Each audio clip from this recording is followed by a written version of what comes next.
Escape your everyday with out-of-this-world action. From the gritty apocalypse of the Walking Dead universe to the cyberpunk realm of The Watch and the criminal underbelly of Gangs of London, AMC Plus is more than entertaining. It's epic. Feel all the chills and thrills with Shudder's halfway to Halloween month. Experience Shudder's biggest month of horror featuring a new season of Creepshow and new movie premieres every week. All available ad-free and on demand. Start your free trial today at amcplus.com. Did you know this podcast is powered by Acast? Acast is the home of podcasting. For creators looking for freedom to grow their listeners and make money too. And creative brands looking for smart ways to advertise. Podcasters and advertisers in the know Acast. It's time you did too. Visit acast.com to find out more.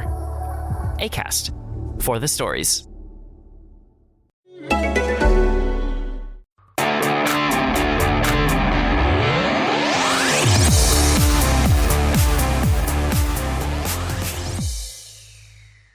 Hey Eagles fans, this is Mike Kaye from NJ Advanced Media, and welcome to the No Huddle Show podcast, where we discuss anything and everything Philadelphia Eagles. You can read our content on NJ.com/Eagles, bookmark that, and you can subscribe to our exclusive Eagles Insider text service, where we'll break news, give you insider observations, and provide in-depth analysis. Through Eagles Extra, which you can sign up for on NJ.com/text, you can send questions and comments directly to us, and we'll respond to your phone. With me today, as always, is my fellow Eagles beat reporter / low on sleep guy, Chris Franklin. Today we're going to discuss the Eagles trade up for DeVonta Smith. What does it mean for Jalen Reagor? More importantly, what does it mean for Jalen Hurts? Plus, we'll set you up for the weekend with a pair of Day 2 live mock drafts. Chris, let's get to work. How you feeling today? Not too bad. I got my 20-ounce Red Bull with me ready to go, man. You're right about sleep, but you know what? It's worth it because that was a very, very exciting draft to see the way things were falling across the up and down the board for all the teams last night, man. How are you doing? I've got my Dunkin' iced coffee that I just shook for you. Nice. I got 2.5 hours of sleep. Luckily, my 2-year-old did not wake me up. I did not wake him up. So I would say overall, this pick aside, successful first day of the draft. We all made it through. You know what I mean? Yeah, so, man, the wind is we should acknowledge that Chris is in the remake of Twister right now because the wind is shimmying and shaking like It reminds me of Twisting the Night Away by Sam Cooke. Nice use. Yeah, thank you. I'm a big Sam Cooke guy, by the way. Fun fact, the dude was a genius, musical pioneer. Anyway, by the way, if you want to see an amazing documentary on Netflix, The Two Deaths of Sam Cooke, you will learn a ton. But anyway, you're invited to the cookout, man. You're invited to the cookout. Also, by the way, for those looking for prime entertainment, I suggest checking out Mayor of Easttown on HBO Max. First 2 episodes, brilliantly done. Completely unlike. It reminds me of The Night Of. Anyway, we're here to talk about DeVonta Smith. I digress. So last night, the Eagles traded up from 12 to 10, dishing the Carson Wentz 3rd-round pick to the Dallas Cowboys to jump the New York Giants, or as they say in logical terms, the New Jersey Giants. Just for Giants fans from New Jersey who are listening to this, they used to call that a cheap pop in wrestling, but so they jumped the Giants with the help of the Cowboys, who I don't think wanted to see DeVonta Smith paired with Kenny Golladay and Sterling Shepard and Darius Slayton. I think, Dallas has enough woes on defense. So the Eagles trade up. Look, I was told gearing up to the draft that J.C. Horn and Patrick Surtain were very high on their board. Both guys came off at 8 and 9. So the logical move was to take the top player remaining on their board. I of their targets, and they went after DeVonta Smith. The Eagles ended up trading the number 6 overall pick, the number 84th overall pick, and the number 156th overall pick. So the 6th overall pick, a 3rd round pick, and a 5th round pick for Smith, a 2022 first round pick, and a 4th round pick. What a haul for Howie Roseman. I think a lot of us harp on Howie's poor track record as a drafter recently and a lot of the mistakes that he's made over the years. I was listening to Adam Levine and I forgot the Stallion. What's her first name? Meg the Stallion? Yeah, Meg the Stallion. That Beautiful Mistake song sounds like an allegory for Howie Roseman's drafting over the last 5 years. Wow. Yeah, I made the comment to my 2-year-old son. He didn't really get it. But anyway, I'm rambling. But they ended up getting their guy. And you and I were in the follow-up Zoom call. I mean, everybody in that room, Andy Weidel, Howie Roseman, Nick Sirianni, they were all stoked about this. Clearly, this was not a sell job. They were stoked. Like, Weidel was beaming talking about him. What did you take away from the press conference? What did you take from the trade? And what did you take away from the pick overall? Well, I thought the trade, I thought it was, they didn't give up too much in order to go ahead and get him. I thought DeVonta Smith was a good pick. I liked him early on in this whole process. I liked him a lot. I thought he filled a need, especially given that he's able to go ahead. He's a good route runner, especially he has good possession hands and he knows how to get separation away from a lot of these defensive backs. So I thought it was good. I thought toward the end, I thought they really were going to try to target Horn, but as we saw, he went earlier than expected. I was shocked that Horn went that high, and he was the first corner off the board. But overall, I thought it was good. The fact that they had to go ahead and leapfrog the Giants in order to get Smith. The Giants, as you can tell, like they were all in to get Smith. So the fact that they were able just to only give up that 84th pick overall, the Wentz pick, LOL. They were able to go ahead and get that move up to get him. I think that was a good maneuvering. And as you mentioned, they were really happy to go ahead and get him. And a lot of times you hear a lot of lip service where teams will have to trade back because they have to reset the board because their guys are all gone. And you hear, oh, this is the guy we wanted all along, and it's not really. It's like you could generally tell they were actually looking forward to seeing what happened. I mean, he's going to open. I think Smith's going to help out a lot of the other receivers entirely. Especially, I think one of the biggest benefactors of this is Jalen Reagor, because I think he's going to go ahead and Smith's going to draw some coverage over towards his way. So it was going to open up Reagor to be able to go ahead and play more freely. So I think that maybe it almost was a move that benefited to. It was a move that kind of helped out two positions at the same time. So I think they did a good job with this, man. What do you think? So I agree with everything you said except for the Reagor part. And I'm getting some backlash from our draft grade about how I said that Reagor could possibly be hindered actually by this move. Look, the ball can only go to one person.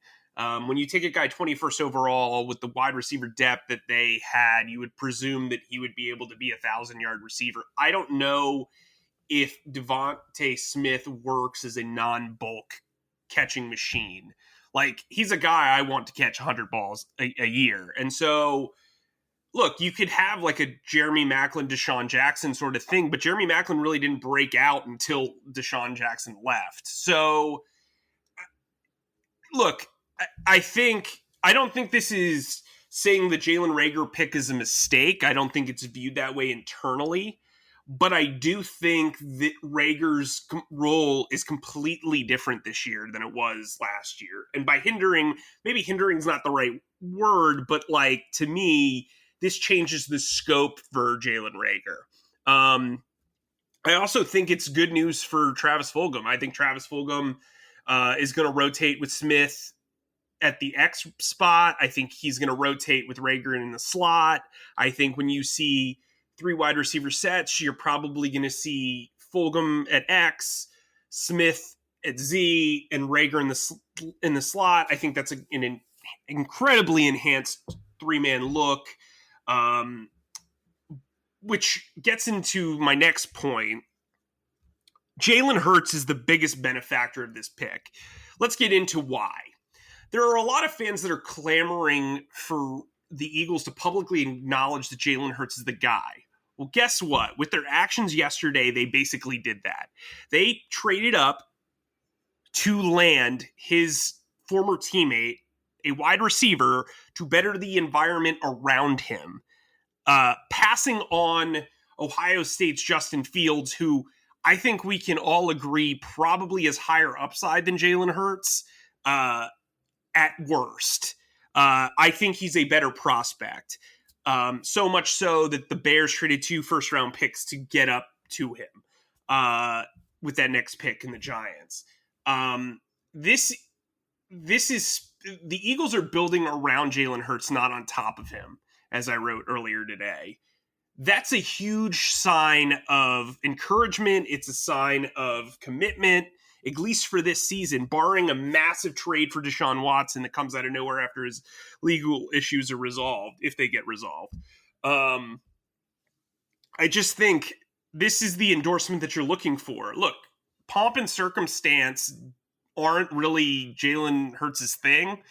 They're definitely not DeVonta Smith's. If you listen to his interview yesterday, this was the right approach. Actions speak louder than words, and these actions show that Jalen Hurts is the guy right now. How did you take it for Jalen Hurts? Well, I agree with you when it came to that. I think the fact that they went and they bypassed, they didn't stay at 12. They didn't stay at 12 and they moved up to got a receiver he was comfortable with and he was vibing with already. I think that showed a lot that they feel comfortable rolling with him next season and they want to see what he can do. Because if he's successful with these receivers that they have right now next year, I think he's your guy going forward for the next 2-3 years. And they may be able to use those for other first-round picks when other areas of need, because they're definitely going to have to fill some of those things in the upcoming years. And when you look at and I'll be honest, if the Eagles were not able to go ahead and make that trade, I would have seriously considered taking Fields at 12. I think for sure.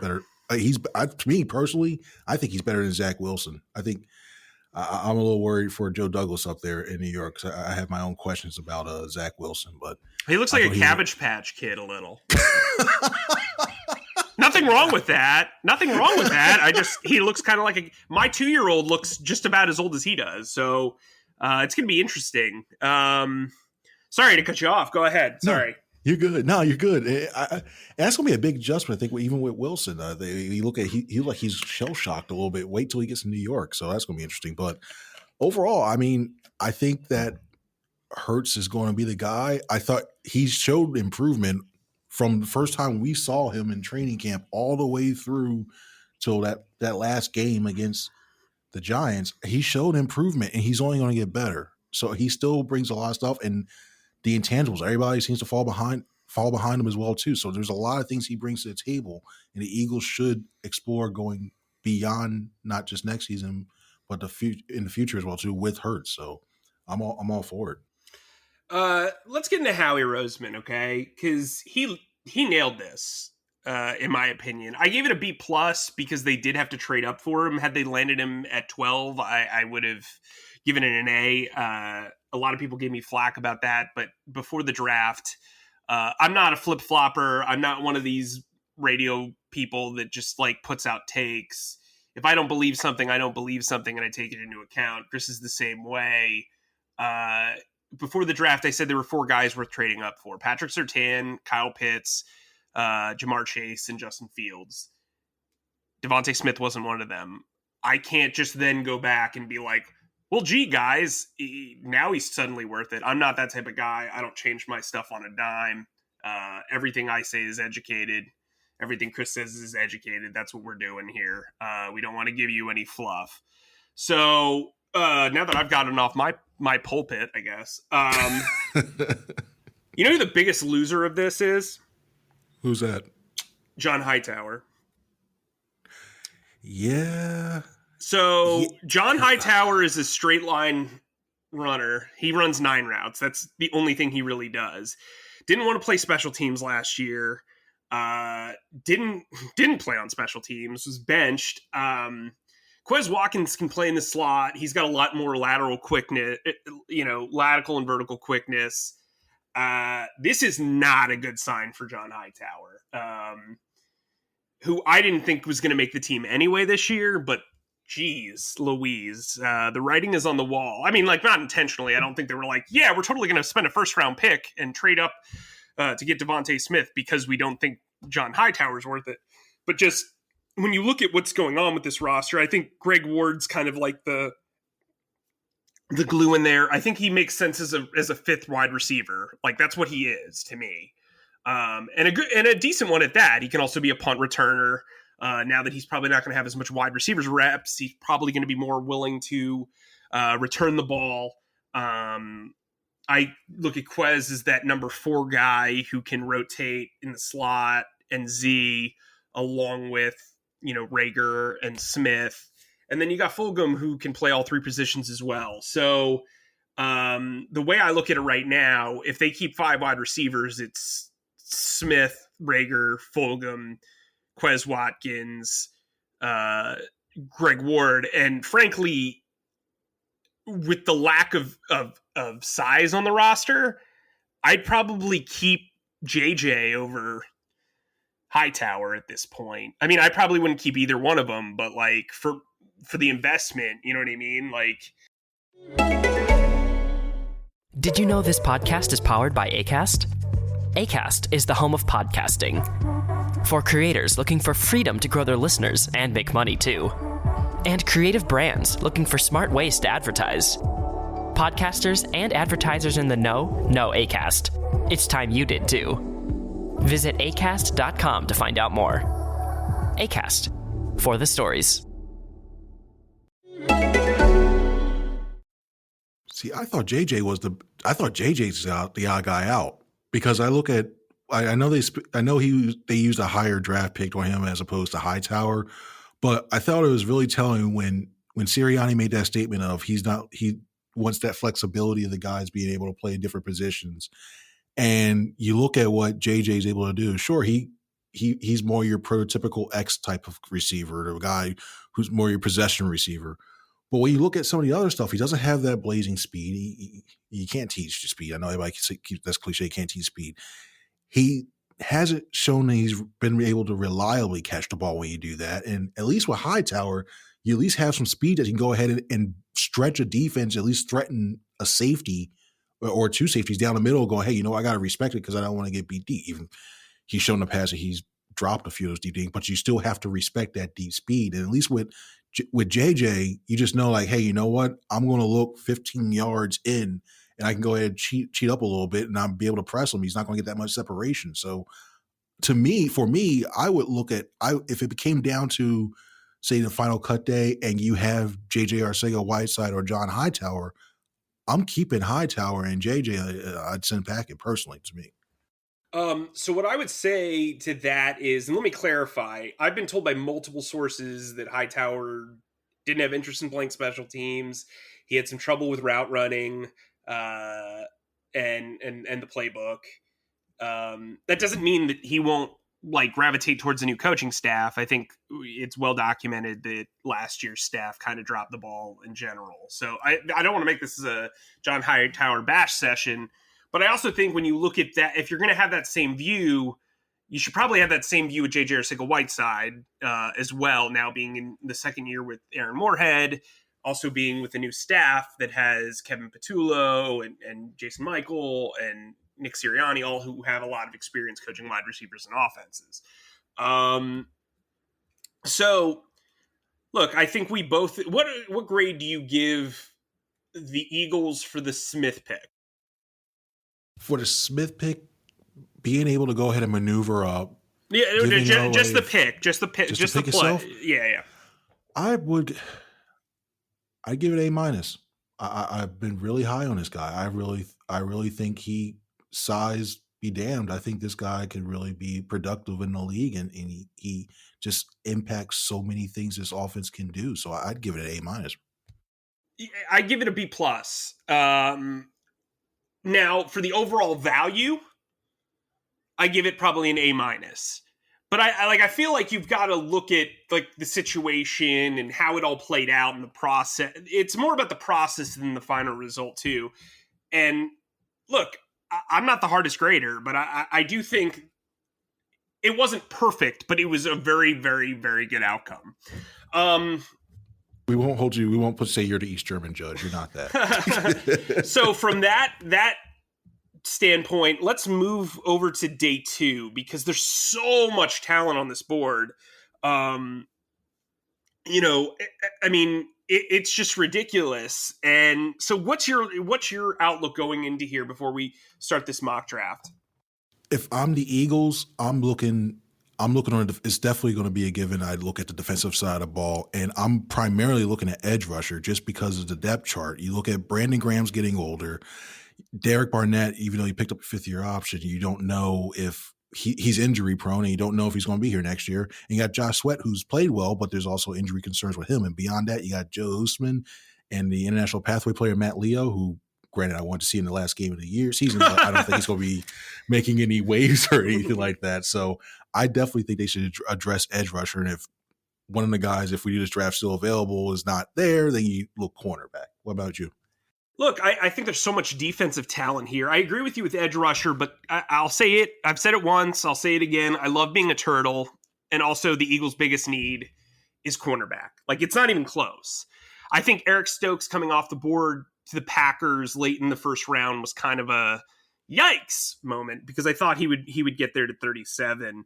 But you look, there's still guys on the board. You look at that corner, you look at Elijah Molden, who could come in and be a terrific slot upgrade, even over the homeboy Avonte Maddox.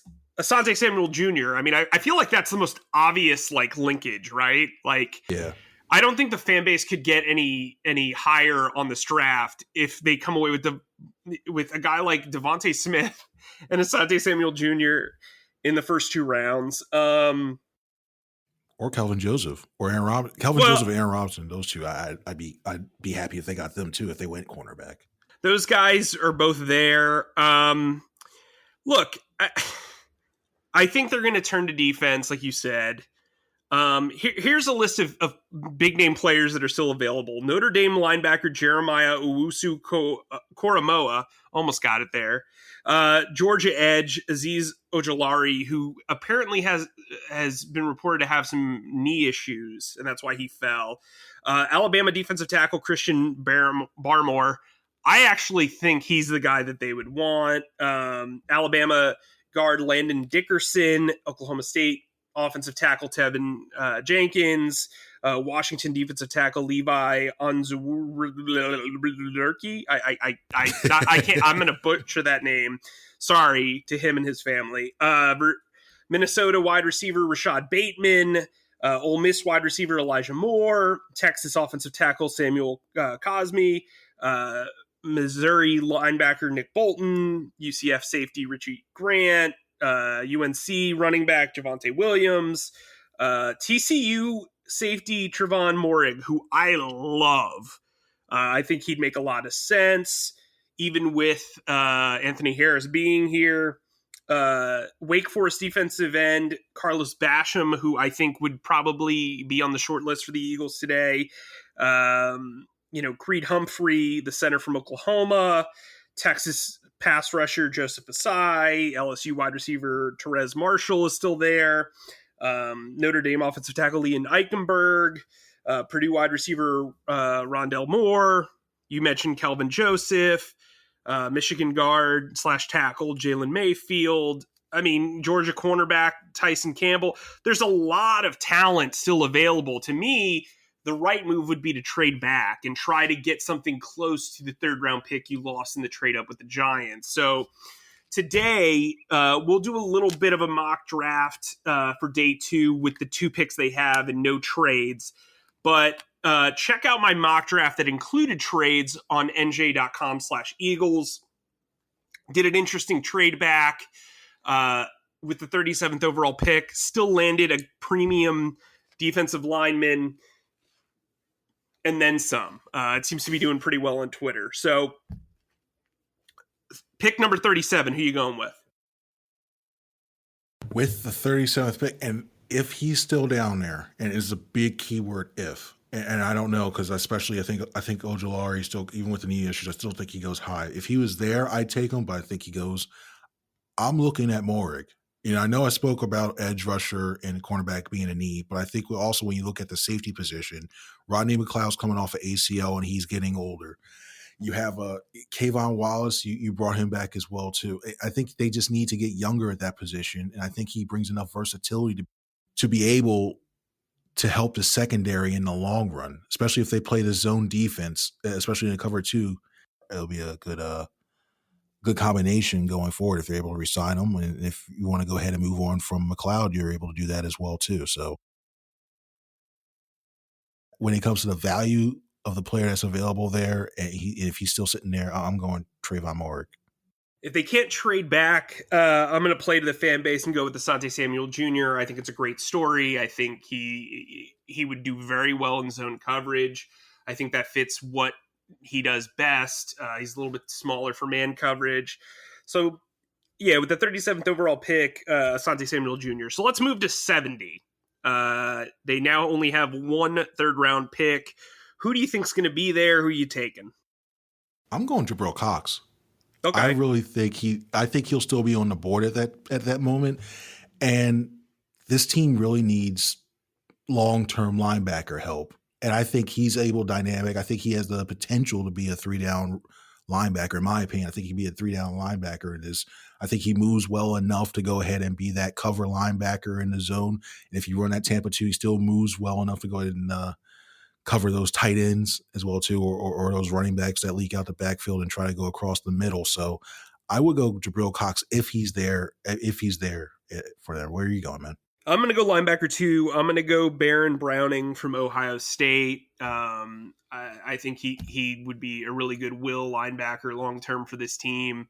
That's who I got. So they take care of cornerback and linebacker with me. They take care of edge and linebacker, safety and linebacker with you. So real quick, if they do trade back and you have a guy like Samuel Cosmi available on the board, and given that the Eagles' situation with the offensive line, would you go for it?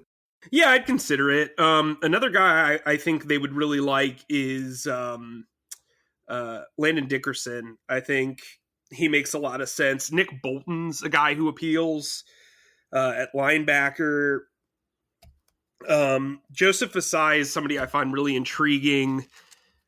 For some reason, I've got the sneaking suspicion they really like Jalen Mayfield, but that's just an assumption. He just kind of fits that like tweener tackle guard sort of thing that they kind of like. You know, does that make sense to you? Yeah, especially with as much they use like to go ahead and shift those guys around in the versatility and looking at some of the tape I saw, and we all know the Eagles' offensive line is big on angles, and when it comes to their blocking anything, he looks like he has the angles and he has the footwork to be able to go ahead and work inside that little box, and they put him on the interior too. So yeah, he does scream potential as a potential Eagles pick.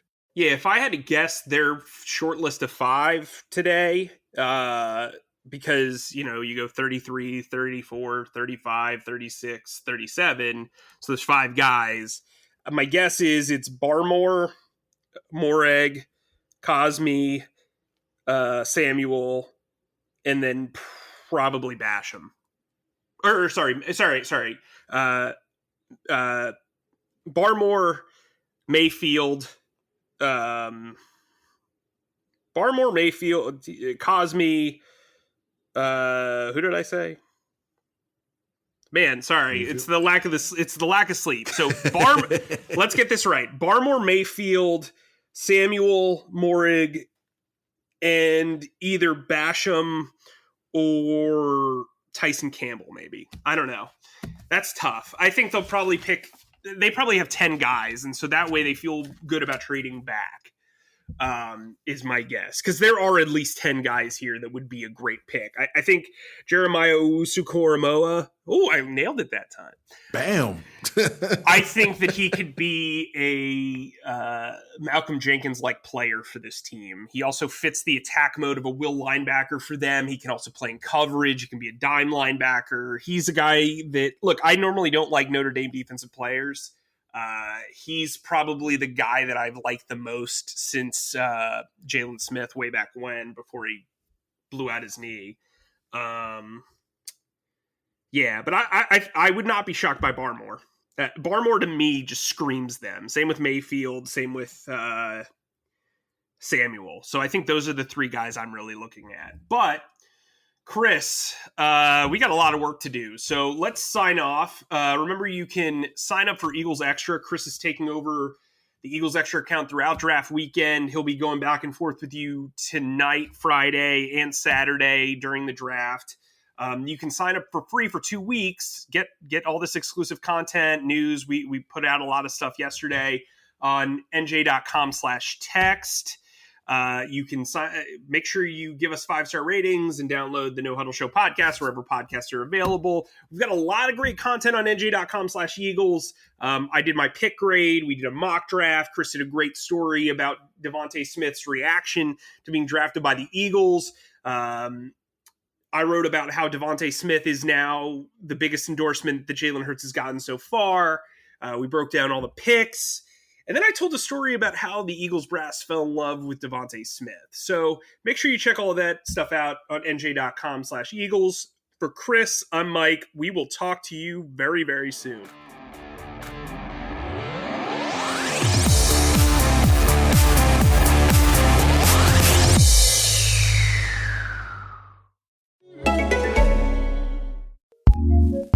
Acast powers some of the world's best podcasts. Here's a show we recommend. Our podcast, The Daily Beast, The New Abnormal, is celebrating its first anniversary. And our listeners got us the best gift ever. A milestone, 20 million listens. Are you one of them? Join the pack and give The New Abnormal a shot. 20 million listens, can't be wrong. And make sure you're subscribed to The New Abnormal on your favorite podcast player so you never miss even a moment of our blunt truths and dark humor. Acast recommends.